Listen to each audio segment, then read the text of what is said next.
Hello, I'm Papa Biceps. You're watching the Thorin YouTube channel. Right, this is going to be another episode of Reflections, and my guest for this one is a return guest. It is MSL. Now, when I say return, this is how long CSGO has been around. I actually looked up the date of when we did the Reflection interview, and it was in November of 2016. So it's actually like 5+ years since then. So there's obviously a lot we can cover.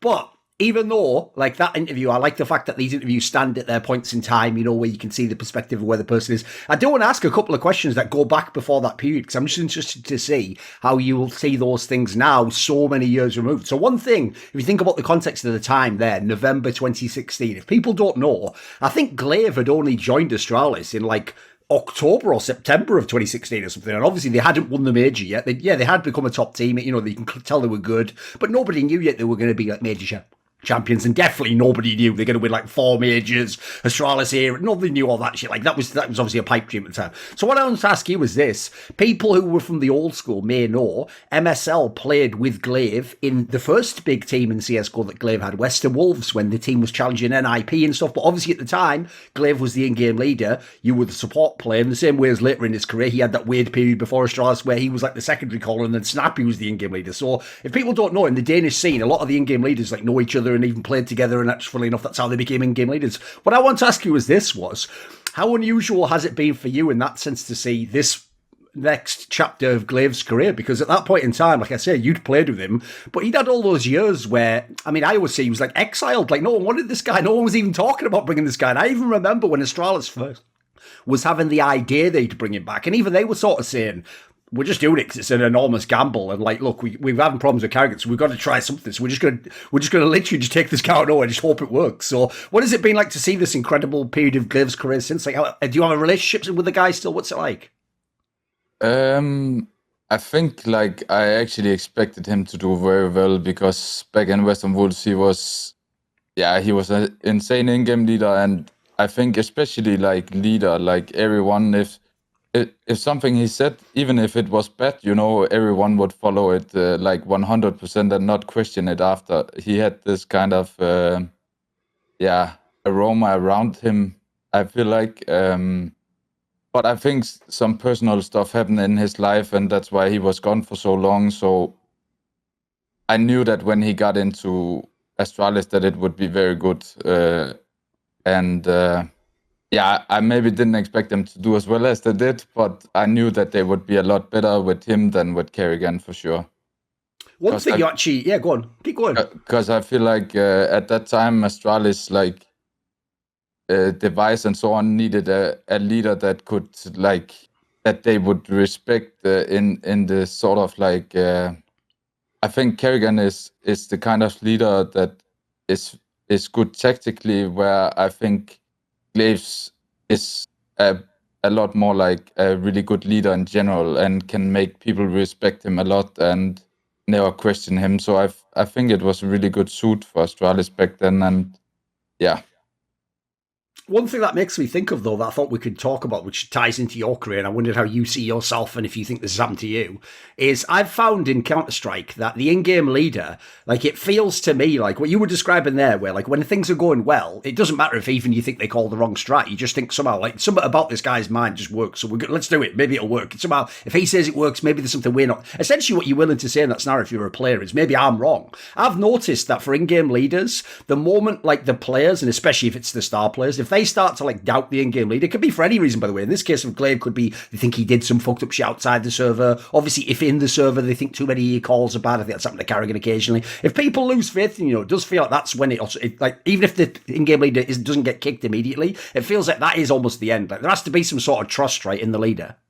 Yeah, for sure. Like, I feel like if there's not trust in the leader, it's pretty doomed. And but I would say that goes for everything. Like, I think one of the most important thing is trust in each other, like throughout the whole team, you know, like to succeed. Because I have had a lot of teams where I didn't feel that trust. Like, I didn't feel that trust to maybe 1 or 2 teammates, and to know that they will do the right thing in the right moment and so on. Like, I felt it very, not so many times, but when I have felt it, that's when we have won trophies. And Now, the timing, like I said, of when we did the first interview is actually exactly after this period where it was actually basically when it was the end of becoming Dignitas. If you remember, going into 2017 is when the team became North. And if people don't remember, this was the period when actually the team had a massive uptick in form. And you had these few months where you were like Dreamhack Bucharest, you were doing well against Virtus Pro. You had the EPICENTER tournament you won. There's a whole bunch of tournaments that if people remember, the team was in good form and things were looking great. Like Magisk, I think at this point in time, had just become really good individually. Config already was really good, you know. This was when the team was actually, some people might argue, this might have been the best team MSL had in CSGO. Do you remember this period? What do you think the factors were that contributed to the success of that team? I know it was actually a fondly remembered team. It was the one with Rubino, if people don't remember. Yeah, I think we just, like, obviously Magisk and Config had a crazy, like, 1 year at least, where they were just popping off. I think we just had an overall really good team. Like, Rubino was a really good guy, making like the synergy within the team better, and kjaerbye was a good like support op. Like he was doing pretty decent, but I think like Magisk and Config was just insane, and yeah, I don't remember too much about that time. It's so long time ago, but yeah, sometimes yeah, I'm not sure. Right, obviously, the problem I think you've got here, which I want to get into this topic of when we talk about North, is I think you've been put in the same position now, stupidly, that kjaerbye has with the Astralis players, where some fan, if you're comparing, right, like Glaive against kjaerbye, like the greatest in-game leader, the problem is they both had the same set of players, and one obviously got more success, but the point that doesn't make sense if people contrast it directly is they didn't have them in separate universes. Like, Glaive got to enjoy whatever kjaerbye did with the players before, and kjaerbye had them when they were way younger, and as you said, they hadn't been through the same trials and tribulations. You know, so basically, to me, they had different players. But the problem is someone might look at you and say the same thing. They might go, you had Config and Magisk. Like, Magisk goes on to become an MVP of like a major. Everyone knows, obviously, that right now Config was a mega hot property. Last couple of years, he's been back on fire again. But the players you had back then were a lot younger. Like, I'm guessing, like, this is the time they were like 18, 19 years old. And a lot of them, this is the first time they're good players, you know. Before they were just like bottom of tier one trying to break in. So what I would ask is this, do you see them as different players in the era when you had them from the players that you see today? Yeah, I would for sure say that everyone have grown up quite a bit. Like back then it was like after party after every event, and it was event every 2 weeks. So you can imagine it's going a bit crazy, like within a team and just in general in people's head. Like they're trying to figure out which man they are, you know, at the same time as everything is going crazy. So I would say like they definitely grown up. Like I think Magisk was always a really sick player, and I knew also that he would do even better. But sometimes within a team, it's just like yeah, if people can't, yeah, I don't know what to say, but I think sometimes there's just not much to do left other than to kick, like, and that goes again like with trust with some people. But yeah, I think both of them have grown up a lot, and obviously they're doing both great now, like Magisk in Vitality and Config in Astralis. I think like Config also had a very hard period after North with OpTic. Yes. And I also came back to him in OpTic, where I also felt like he wasn't 100% in CS anymore. He obviously got that back in complexity. I think he felt like he needed to step up now, you know, like he needed to show the world that he can do this stuff. So I'm just happy for both of them. A quick thing I had to ask on that topic, though, is if you remember that particular era, the next year, 2017, when it was North, and obviously these two players ended up eventually getting kicked from the team, Magisk and Config, who'd been the stars. If you remember, that actually put a lot of, like, I would say bad narratives and almost like memes in the community. That, like, if you remember, the famous one was like, MSL just kicks you if you play well or something, which is, listen, when it was a joke, that was funny. When people actually started to think it was real, was when I started to go, fucking hell, like, we're going to have to slow down on this. So I actually feel like this topic ties into what a lot of people feel about North in general. model, which is people think that North, because North, the org, was obviously in cooperation with FC Copenhagen, a football team, and they did make the marketing famously about the fact that you practice rooms inside the stadium. I actually thought that the team itself did try to give off the air, which fair enough, by the way, Astralis does it as well. You tried to make it seem to the public like, no, we're like a sports team though, we're very professional. We're not just a bunch of gamers, we're trying to do things like true pros. And so from the outside and knowing a little bit about the inside, I understand why those two kicks took place, because the logic was, if people don't know, neither of those players were actually, it's not that they were too bad in the game, of course, they were both very good players. But first of all, if you just go and look at when they were kicked, they weren't in their peak form, their numbers had gone down, and there was essentially, in English you'd say, there were extracurricular reasons, there were reasons outside of, in this case, the sporting result. It was how they behaved or how they practiced, etc. There was other reasons, right? So here's the question I have, MSL. It's a tricky question. I get why a fan would think, what an idiot, why would you kick your star players, that you've got to find a way to work with them. But if you're trying to go an actual professional approach, if people act in a certain way, especially if they're either disrespectful or they don't turn up to practice, things like this, eventually if you're being sportsman, you probably do have to fire that guy, right? Yeah, I mean, in the end, it's about professionalism, and I will say that probably looking back, we could maybe have given a bit more time to see if people, especially Magisk, I feel could have gotten more of a warning and get a chance to fix it, But I think there was no going back with config, and that was not a decision from me at all, or the team. I will say, by the way, on the config one, if you go watch his Reflections interview, he basically admits as much himself. He sort of says in his career, he basically sounds, by the way, dude, almost like one of those guys who's like an addict, like a drug addict or something. He sort of says he had to hit rock bottom and realise, I've fucked my career up, and I have to practice and all that. Yeah, I don't blame that one on North. Like you say, he had plenty of problems after that. It's not like he went straight to another team. It's just it looked bad on Magisk, because even though he didn't go straight to another team, it was only a year later or something. He was obviously in Astralis and everyone was amazing. Right, here's one thing I want to ask you, which is, in this particular team, I'm going to skip back a little bit before those two players were kicked. You had two majors you went to with this team, where both times you made quarterfinals, which, by the way, was a big deal in your career. Obviously, you'd been to majors beyond being in the playoffs much. Right, in these two quarterfinal matches, both times you played the same team. You played Virtus Pro, so you played them at the beginning of 2017, when everyone remembers they were amazing. They obviously almost won that major. And then you played them at Krakow, which was basically almost close to their last run. They were starting to get not as good anymore, and obviously didn't even go to the final of that one. Right, the one I want to ask about, obviously, is the quarterfinal, the ELEAGUE Atlanta one, because here's what people always do, MSL. When people, they have a certain team they want to win, or a team they don't want to win, so they pick 1 point in a match, and they go, see, if this bullshit Deagle kill here didn't happen, or, if this thing here didn't happen, then they wouldn't have won the match. If you're just lucky. I can tell you right now, there's Virtus Pro players, there's tons of fans who think Astralis never should have won that major, right? Because in the final, yeah, I'll totally admit, first of all, they almost lost 2-0. Xyp9x had to do that mental 1v3 with a 1 health point on overpass. And then on the third map trade, everyone knows they were down enormously, and they were on the harder side, and yeah, they were in a really bad spot. But here's what no one talks about, MSL. If we're going to use that of sort of anything lucky we just take away and throw out and then we replay it, right? Well, then there is no Virtus Pro in the final of that major, right? Because if no one remembers, the third map of the quarterfinals of this match where you played against them was the one where in the first half of Cobblestone, the third map, your team goes 12-3, and Magisk has I think it was 36 kills or something. If we go back to that point in time and we just press play, obviously the expectation is that your team wins, right? You win the match, you go through. Do you remember this particular game? It was an epic match.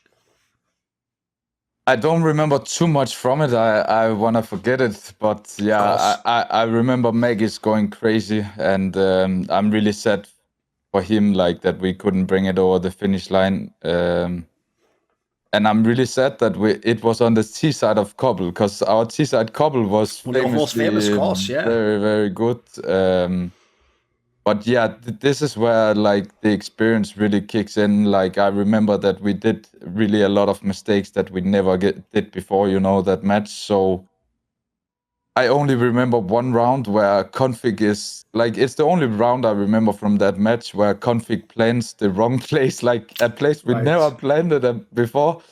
And they get to defuse, and the after plan is bad for us, But that's the only round I remember. There's obviously a bunch of other rounds, and I probably also did some bad calls in some of the rounds. So that's a match I really want to forget. And But yeah, Magisk was crazy. Like it felt like I remember it feeling like kind of deathmatch because Magisk was just going out like Ivy on couple every time and just killing them like crazy. I don't know. It was it was special. Since, as I mentioned, the majors is where actually you haven't had as much success as elsewhere in your career. Like, people will know, like EPICENTER, like Dreamhack, we're going to talk about later. You've had tier 1 tournaments that were in the rest of the circuit that you've won against the best teams in the world and the teams in eras and all sorts of stuff. But at the majors, you haven't been in a final. You obviously haven't won one that goes up to, right? I've got a question because I actually think this is a very valuable topic for newer players, as we found out at this last major, right? I don't want to load the question up too much. So I'm just going to ask it very simply. Is the experience of trying to have the same success at a major different from another tournament, even if it has the same teams? Like, if you have like an EPICENTER, say it had the exact same teams as a major, is it different when you know it's a major, when you're at the stage of a major, when all the things are there that in your brain tell you, like, this is the World Championship? Is it different? Yeah, I would say so. I would say the feeling before, like all the hype before and all your thoughts before is different for sure. But once, like at least for me, once I get in on the server, it's the same kind of, it's the same feeling and just the feeling of I want to win like as usual. But I would definitely say like you can feel the difference going into the tournament and when you're there, like when it's not in the game, I would say. Right, after this, a period I notice everyone forgets, because I will say the results were like good, but obviously they weren't the best team, was when you had the next lineup of the team was the one, if everyone remembers, like, well, you got Valde into the team. And that was the lineup where, I can't lie, dude, if I go back now and I look on paper, I'm like, this lineup would look A, not that bad today, and B, this should be a way better team than it actually was for the results. Like, Valde, obviously people know, was a pretty skilled player, and this team was starting to become pretty good. What do you think about that era of North? Like, before we get to the area where you have the troubles and things go back and forth, like, do you think some of these teams underperformed for the talent in them? How would you explain it from your side? Like when we got valde? Yes. Yeah, I think we started off really good with valde in the beginning. We won Montreal, and I think we got some top 4 finishes in big tournaments, if I don't remember. I think you had the final wrong. of Malmo, wasn't he in the team for that? Yeah. Yeah, I think so. But yeah, after that, we had like 3 months where it went really, really bad. Like, and that was also the time where Config had he had some problems personally, and it really affected the team a lot, I would say. But to be honest, like I don't remember too much from that period. It's so long time ago. Sure. Right, what about in the next year, 2018, was the one where, if people remember, this was actually when I think the reputation of North like kept slid down a bit more, because this is when you were trying out like Mertz and stuff, and and the team obviously now no longer has Config and no longer has Makers, no longer has the big names, basically. It's like you're working with a different group of players. And if people remember, this was the era when, even though you had some big runs in the big tournaments, you also now were playing like the Dreamhack Opens and those, like, everyone knows that phase in someone's career when you've sort of dropped down a little bit and you try and like win it back by getting confidence at Dreamhack. And then you're trying to come in the big tournament and reassert yourself, right? In this era, everyone remembers this is the one that ends, obviously, with that crazy scenario where you win Dreamhack, but then you have the major and then you get fired basically straight afterwards, right? Was it humbling to have to be sort of like reset? Because one thing I've noticed in your career, a lot of people have had this. I always call it the curse of the in-game leader, because there's only basically one type of in-game leader gets to have it easy his whole career, which is if you're the top dog, if you're the one at the absolute top, unless, like I said earlier, they lose faith in you, well, then what happens is if your team doesn't do that well, you reach down and you pick the next good player and you bring him back, and you're just always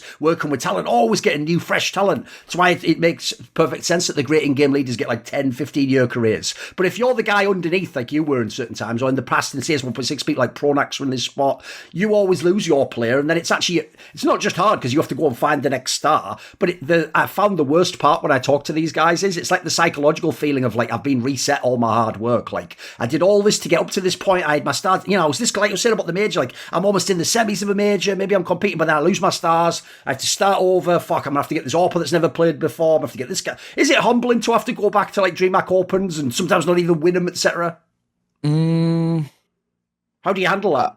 I would say like in that period I didn't feel that way, just because I still felt like I had some strong players in like valde, aizy, kjaerbye came in. He took the place from Config back then. I obviously think like Mertz was not ready for Tier 1 at all. He came from North Academy, and obviously like North wanted a Academy player on the team because then like all the Academy players is like hungry. They want to get up there, and like the message was important for them. It obviously didn't work. Like he was very talented, but I felt like it was way too soon. Like especially back then, like the North Academy team was. I don't think they were so high up, if I remember correctly. So it was a huge difference in play, and yeah, I just think like we carried on too long with that lineup. Like I remember we kicked Mertz in July, and then we went to Dreamhack Valencia without no practice with Mixwell. Won that, then we had summer break, and then we took a Nico as stand-in, and that's when we won Stockholm. So obviously, like we won 2 events just right after kicking him. So and I don't think it's only because of him. It's also like the feeling within the team just got a lot better as a unit. But yeah, to go back to a point about humbling, I would say the time I've been most humble was like after this Dreamhack Stockholm when I got kicked and I had to go to Rogue. You know, like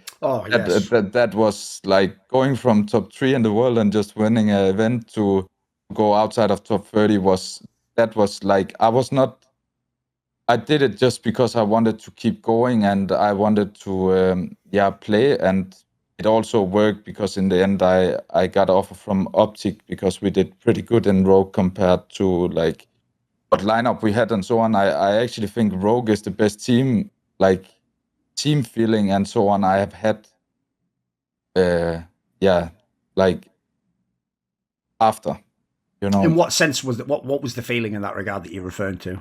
I just felt like both in OpTic and North, I didn't have this team feeling where everyone would go die for each other if it was needed, or like everyone in the team, like all 5 players would work really, really hard. And, you know, in Rogue, I felt like everyone was just like after practice, we were sitting 2-3 hours after practice talking about stuff like fixing stuff, playing random stuff to get even better chemistry and so on. So honestly, I can say that Rogue is the best chemistry and team play I've had since, which is crazy because I was in OpTic and North, and that just shows like how important it is to have players that really want to like go all the way for each other and also play a lot and so on. Now I took it very far, but it's all right. Right. It's one player I wanted to talk about in your career, though, is an interesting player because obviously he's been up and he's been down at this kjaerbye, who obviously now is sadly retired, even though he's still a very young guy. And if people remember, you had him at almost all phases of his career because you had him when he was really young and he was just another player in the team. And if people don't remember, I always thought your team was one of the best actually for showing how like the structure of a team's set up in terms of who gets resources. Because if people remember the story, when aizy was in the team, aizy was the one getting all the frags, and then when aizy left, it allowed kjaerbye to come into his spot, and then after that, Config comes in a kjaerbye spot, and it just shows how when you're in the team but you're not in like the prime fragging spot, you don't get the numbers. So I hope anyway, if fans who understand the game isn't just like raw numbers don't show who's the best. Depends what role you play, obviously. But when you had kjaerbye early on, he was just an okay player, very young, obviously. Then he had this period in 2016 where he was amazing. It's how he got recruited to Astralis, obviously, and later became major MVP. And then obviously he came back when he did the gamble and he re-signed with North, and people know that was like a very up and down period. And then afterwards, when you came back to North a few years later in this story, you had him basically almost at the end before he went to FaZe Clan, right? This is a player more like in English sports, you'd usually use the term like problem child in the sense that like it seems like no one could quite figure out totally what the puzzle was with kjaerbye, because sometimes like in the 2016 Dignitas with you, he was mega, he was obviously a super good player. People know at least, let's say, the first 3/4 of his time in Astralis he was really good, but then he had these periods where he looked like he could as much as he could be up, he could be very down at big tournaments as well. He could have just a performance that doesn't befit a star player. But if you looked with your eyes, you could see he's clearly got like crazy aim. He's got skills and stuff. Give me your thoughts on kjaerbye, because you saw this guy through his whole career. What was the issue? I will say, from my perspective, he's one of the rare players who would actually reach out to me. It was almost implied to me the way he was talking, like he actually genuinely did have some sort of a confidence or self-esteem thing in the game. Like maybe sometimes he lost faith in himself or something. What's your perspective on what happened with kjaerbye? I think back when I had him in the beginning, he was really, really good. Once we kicked Pimp, he got a lot better because Pimp was pretty harsh on him. Like kjaerbye is the kind of player I would say that need a lot of nurturing. Like he needs to know that he's good. You know, you need to give him a lot of confidence. I feel like when he shined, at least with me, I pumped into him how good he was, and obviously he also felt on himself. Now he needs to take responsibility. Like when Pimp got out, he need to be the guy. Like we bring in Config, who was a young guy back then, and Robinho. So he felt like now he needs to shine, and I think he took that role on really good. I think like honestly, the biggest thing with kjaerbye, I think, is his mental work. I think he have had a hard time, especially like after Astralis. Like when he joined North, he got so much shit in his face, and I think he couldn't handle it. Like I could feel on him that he was a bit distant and not in it. And I also felt like he wasn't putting in 100% work back when he came back, in my opinion. And I think it also showed later on when I joined North again. After 3 months, I think he went on. He had stress or whatever. Like took a break or something, right? Yeah. So I think like he had a lot of mental stuff that he needed to work out. I think looking from his Instagram and so on, it looks like he have worked a lot on that, and I hope he will come back and work 110%, because then I really think he can do something again, because I think like he has very good communication and understanding, and I think if he works hard, he just needs to keep improving, like, and not stick with what worked in the past too much, I would say. One player I obviously have to ask about, because it almost ties into that angle of like people made a narrative into a meme and then the meme got out of control, was obviously aizy, because he's the guy you've played with for most of your CSGO career, especially in these teams, obviously the North and Dignitas lineups, right? You know the stupid narrative. So the narrative goes like, he must just be MSL's best friend. Like, why is he the only one who doesn't get kicked? Because if everyone remembers, the joke is even you got kicked eventually, and just aizy was like the only one remaining. Now, the problem with that story goes like this. I understand why, if they think of the aizy in Dignitas, the one before he went to G2, I get it. If you see that aizy, you're going to go, well, that's nothing like the aizy in North, because aizy in North's more like just a decent player, like supportive element maybe. The aizy before was like a fucking one of the best players in the world. He was incredible. I get why they see that's different. But essentially, they're almost making it sound like this guy just sucked the whole time in North and you just kept him around for some weird reason, right? Give me your thoughts. Why did aizy play with you for so long? Was he someone that was ever considered to be cut? What was his function in the team? I would say, from what I remember, like I think, when did he get in? I think he got in he got in after Robinho. I think he was playing a lot of the more supportive roles, because Magisk and Config already had the very strong roles. Like, sure. I just think, like during the time we probably could have kicked him from his performance, but I just think like he's so talented, and when you look at him play, he's really, really good. I think looking back, maybe I could have made, or we could have made different choices. But I think he is he's really good, and especially like when I came back to North in, I think, when was it? 2020 or 2019? I'm not sure. But anyway, like when I came back, he played really good. I think he struggled when we had Config and Magisk because he had harder roles. He had roles that didn't really fit him. But the thing with aizy is that he is just a player that he doesn't complain. He doesn't have any attitude problems. He doesn't have anything bad, like he's just a stable, good player that can help the team. And when you see him play, he is just like next level, like especially also in clutches. And yeah, I think he's really, really strong. But yeah, I'm not sure. I think, yeah, that's it, I guess.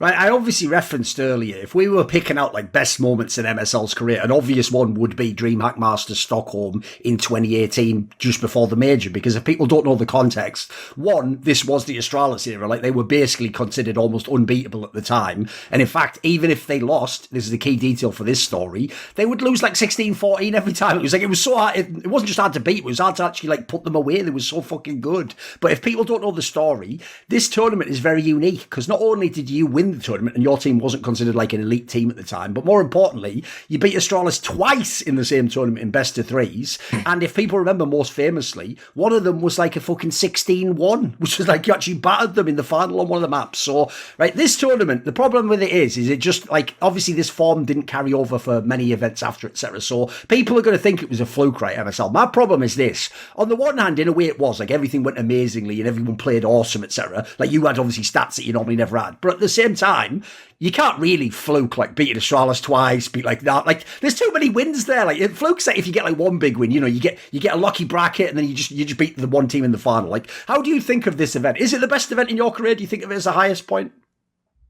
Yeah, I think it was my best performance, not only fracking wise, obviously because I got the orb. Like it's the first time I played. I think no, it's not the first time I played a bit in the past, but first time where I was main orb, like really going in. So it gave me a lot of motivation to show that I can also do something, and it's obviously a lot easier to get impact with an orb than a rifle. So yeah, I think it was 100% sure the best event for me, like tracking and calling wise ever. I will say that I'm very sad. Like obviously, like everyone can say right now that it was just one event and so on. Sadly, like after we had 14 days with Nico and went straight like to the major afterwards. We did a lot of mistakes, like from the moment we were done with that tournament to playing the first game at the major. We did a lot of mistakes. Like for example, two of the guys went home, and I also said this before, like to Valde, that he went home, and when he came, I didn't feel like he was here. I felt like he was Right. he was at home. And I think so many of the things that shouldn't touched us, like at that major, like all the problems there was with like there was problems with the footsteps, so you needed to replay rounds like maybe 5 times in one map. I think like it was problems with headset, problems with PCs, like the practice rooms was 150 FPS. Like so, all the things that if you need to ignore what you can change, and we did that very, very poorly. Like we got it so much in our head, and like everyone was obviously on a high, like feeling like kings, like how can we be at this tournament, and Dreamhack was better than the major, how is it possible, and so on. Like, and I really tried my best to, like, because I had won before, and I knew like we went to EPICENTER after. No, we went to like a event in Brazil after EPICENTER, and I know like how you feel after a tournament, and that you need to calm down and just work hard again, like straight away, because else it's gonna go wrong. And I really tried to do that, like and to implement it and make people understand that we needed to work just as hard and not focus on this stuff. But in the end, I could have done more, and I also got impacted by it. I think everyone did, and that's that should just not happen. Like if you are one of the best teams, it should never happen. Like you need to be better at this. But yeah, and then we failed the major completely, and I got kicked right after. So there was not a lot of chances. And just to add one more excuse to it, is that we had 14 days with Nico before Stockholm, and we had no time before the major. So we couldn't change so much up. Like, we had to kind of go with what we had. So it was very easy to read us. Like, all these teams have watched our games probably a lot of times before these games. So yeah, it was pretty rough, but I was very sad that I got kicked. Like, I remember when I was in the office and got told, like, I cried. I was so sad because it was like 4 years, I built this team from Dignitas to where it was, and yeah, I felt some kind of pride and that it was my team, and yeah, it made me very sad also because we had just got the 5 players that I felt like now we have a team where everyone is trusting each other. We have a team where nobody is doing silly mistakes, like, and it's the thing that I really, yeah, I try not to think too much about it because I was so sad about that because I think we could have done really, really well. You want to at least just see, if I had like 3 or 4 more lands, what would happen, right? Like you only really got 2, as you say, with Nico. You just want like a couple more, so if we were bad, okay, at least I can sort of rest easy. I know it wouldn't have worked, but obviously you would suspect, like, if it hadn't been like the problems at the major, you might have had a couple of really good runs.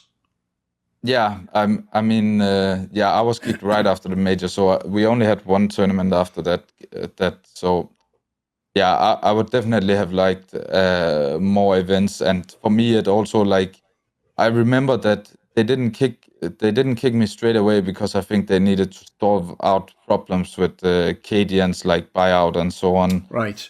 So first they came to me and said, like, that they wanted to cut Nico for gate, and I told them, we are not doing this. Like, you don't change a winning team. You don't change something that just won. It's so stupid to do. Like, it's the worst thing you can do. And yeah, then they first kicked Nico, and I remember being like at psychologist session with a new psychologist, and then like 2 days after I was in the office crying. So yeah, it was rough times. That's actually one of the things that as a side topic, I want to get into, which was how North, the actual org, operated. Like, you notice when I asked the question earlier about config and Magisk, I tried to make it clear that it wasn't just like a normal cut. Like, wow, this guy isn't good enough, and we have a guy here we want to get. It was more like they had a vision of how the team should behave and what professionalism means, and you can't just slack. Basically, is part of the logic, right? In this scenario, I want to ask you about this because, again, they're not kicking. Here's the problem: if you're a fan, they think you can just go to the Wikipedia and go, "Oh, that's why they kicked MSL, because look at the major, he did terribly and he didn't get far enough." So obviously they were disappointed. But actually, this is what I want to ask about, is because if you look at the way the org was operating, and obviously this is the point in time when you had Ave as your coach, and obviously his ex-teammate Wimp was like the director of esports or whatever, and the guy who really was in charge of the whole vision of the project and some of these things. He was one of the guys, if people don't know, who wanted people like working out and all these other, like at the time, innovative ideas, trying to do things from sports to elevate the game. But what I want to ask is this: do you actually get a sense, do you know the real reason why they kicked you? Because personally, I would actually say normally it'd be the other way around. Even if you failed an event like this major, if you've just won a massive event like Dreamhack, normally the joke would be like that buys you like 6 months more right there, because they're going to get, like I was saying before, they would want to see what happens at the next events before they kick someone because you just had the success. So did this imply that it was other reasons as to why MSL was kicked? Like, had they just lost faith in you? I think someone intimated in an interview part of the problem with the major.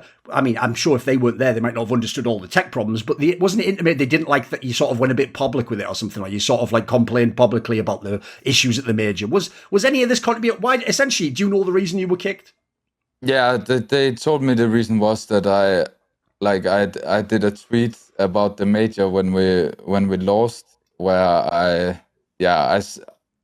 said it was a bit salty, if people remember. Yeah, it wasn't like, listen, it wasn't outrageous. You didn't say anything horrible, but you were just a bit salty, right? It was not smart, and obviously, like, I have made a lot of mistakes as well, and I think, like, they told me that I was cut due to this, and when Valde is a good friend of mine, and he also told me that the direction just came into the office and said we kicked MSL, blah blah blah blah. So From what I know, there was no player involvement in it, but you can never know. I think like for me, I have always thought like you're if I had a guy in an organization for 2 years who is working day and night to make it work, if you kick him because of one tweet, yeah, I don't have much respect for you. Like, yeah, for me, it was. I think it's a lousy I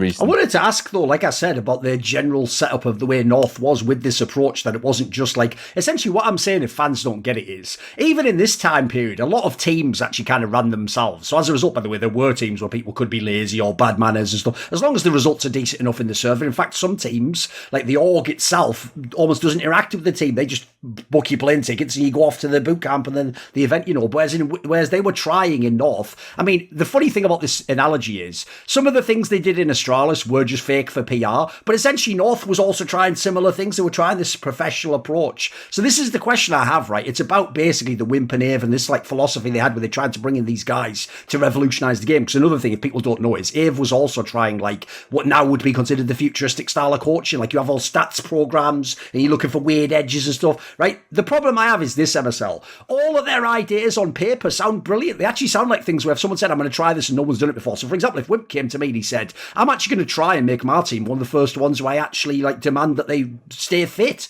that they exercise, they make it part. I would say these are all great ideas. That'll make you disciplined. That'll make people actually more healthy. Maybe it'll make their game better. Similar, the story about Mertz and Gade. These were both North Academy players, if people don't know, right? Well, think about right now, MSL. Right now, the whole hotness is like, oh, what geniuses these guys are. Getting academy players, and then you test them out, and then you bring them into your main team like Bit, and you look like, oh, I'm a genius. Oh, right. These are all brilliant ideas. It's just, it feels like in North, the idea was good, but the execution just was dog shit, like somehow about the execution didn't work. Do you have a reason as to why? I mean, for example, when I say names like Ave and Wimp, look, to me, they're legends because I know what they did in 1.6, but that doesn't mean at a different job in CSGO they were as good. So was there something, were these guys too fresh in the game? What do you think of this topic? Because as I say, I can see a way where it makes sense, but if I look at the actual results it caused, it feels like they sort of missed with some of those ideas.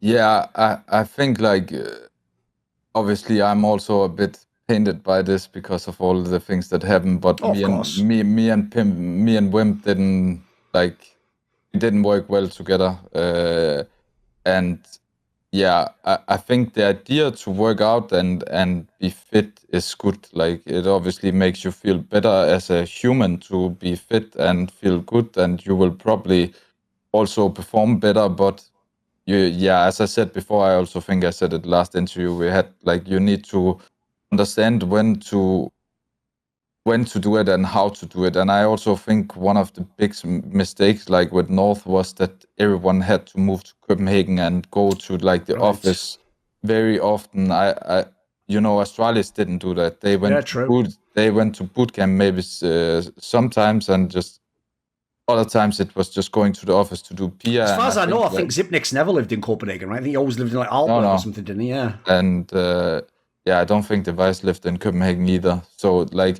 they didn't go to the office like us. And I think honestly we were one of the only teams that went to the office very often to practice. And one thing you need to understand with this is that if people have a travel time of 30 minutes to the office, they're using 30 minutes on that going and then 30 minutes back again. You lose 1 hour, plus you're gonna be a lot more you're gonna be a lot more tired after, because there's so many impressions, there's social interaction, there's so much stuff going on like that. I think when you just sit at home, it's much easier to, after practice, go and watch a demo or go play more, because you're not feeling as tired. You're not like, it's a lot easier to go back on the couch when you come from office and so on. So sure. I actually think when you go to an office every day like that, you work less than you would do if you're just at home. Obviously, it's from every individual that need to take responsibility and so on. Like obviously, I always worked pretty hard, but I can say that it also took a toll on me. Like when we had, like, I remember in the beginning we had to go to fitness at 9 in the morning, then 2 hours fitness, then practice like 5 hours or something, and then we maybe also had a mental session or something, and then you get home at 18 or 19 having done CrossFit in the gym. Like I couldn't really move so much when I got home, you know. So I think you need to. I also said this to him, and I think you need to find a very good balance, like how to do it. If you're not in great shape, it's not to do CrossFit. Like maybe just run Just walk for or something, yeah, something light, right? yeah. But yeah, I think I agree a bit with the execution being pretty bad, and I also think if you look at like the academy teams, obviously it's coming very far up now, like with academy teams and so on. But if you need to pick a player from academy team, he needs to be next level good, you know, like you can't pick everyone from academy team, and if there's no one good on the academy team already enough, then you should not take him in just to send a message. Like you need to wait for the right time and the right player, else it's gonna go wrong. And I also think we will see this in the future, like where players will come up and they are not ready. And obviously it has worked very well for Navi and probably also G2 now getting Monesi, and Mouse Torsi. But yeah, you need to have something extra to do that, I feel like, and not everyone has it. Oh, for sure. Right. One thing I want to ask about before we move on is actually the topic of when you had Ave as your coach at this particular period of time. Because as I alluded to, he was someone who was trying to use, like, essentially, basically it's what's happened in the last 20 years in most sports is like analytics has taken over. And because everyone has these computer databases, right, there is something to it. It's just the question is how much do you get out of it, right? So basically, if people don't understand, the reason why these approaches, like, at least sound interesting is because if you had a computer database that has a bazillion stats in it and you can ask it a very unique question, because here's the key point I'm talking about here. We're not talking about Ave just went and looked at people's frags and was like, that's the star. But like, he's not doing the shit we do on YouTube videos. I mean, for real, he had like a database system and he could do stuff like, he could say, if they attack us on overpass at Monster on B, if the guy comes past the smoke and you're at barrels, you know, he only makes like 20% of his shots. But if you take the fight closer up, then he wins like 90% of his battles. So take it further back. You know, it was stuff like, it was almost like you would do in football. You tell people like, be careful when you get the ball here, or, you know, trap this winger here so he doesn't get the run in on the box. Like, I could see the logic behind it, but the question is, right, this is pretty early on in Ave's coaching career. So did you actually see the value in any of this stuff? Did it seem like he got any little edges out of it? I've heard basically that's like his main focus. In fact, it's why I'm very interested to see what he'll do in Astralis now if people don't know. Yeah, I think some of the stuff he bring was really good. Like I remember we used a program where it said like how much percentage is, where are they playing on CT, and then you would have percentage of where they're playing. So just very quickly we could show this to all players, and players could know like, okay, we need to be ready here. You know, like he's 50% here or he's 30% here. And that part was very, very good. I think in general, other than that, it was mostly like just anti-stratting with like Shadow GG. I think Ave is a really, obviously strategically coach. Like he's going a lot into the details, which I like. I think sometimes he took it way too far. Like sometimes we used way too much time on it. Like especially with the other players. Like maybe me and Ave should have said, you know, like was it boring? Some of the other guys, it was too much detail. Yeah. Like players, some players, you know, like it. Some players don't like it. But I remember Star at an event where we was literally sitting and talking because we didn't know. We had to prepare for like 4 maps, I think. And I think we used like 5 hours or something, 6 hours. And okay, literally it's impossible to focus that long. But I appreciate Ave. I think I like people who look in the details and go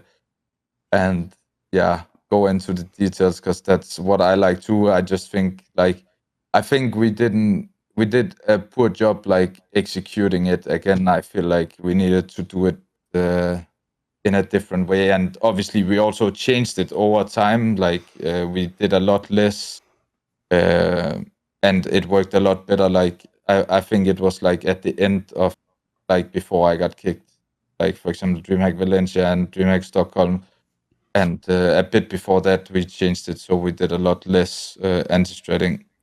So yeah, I think overall he's really sharp.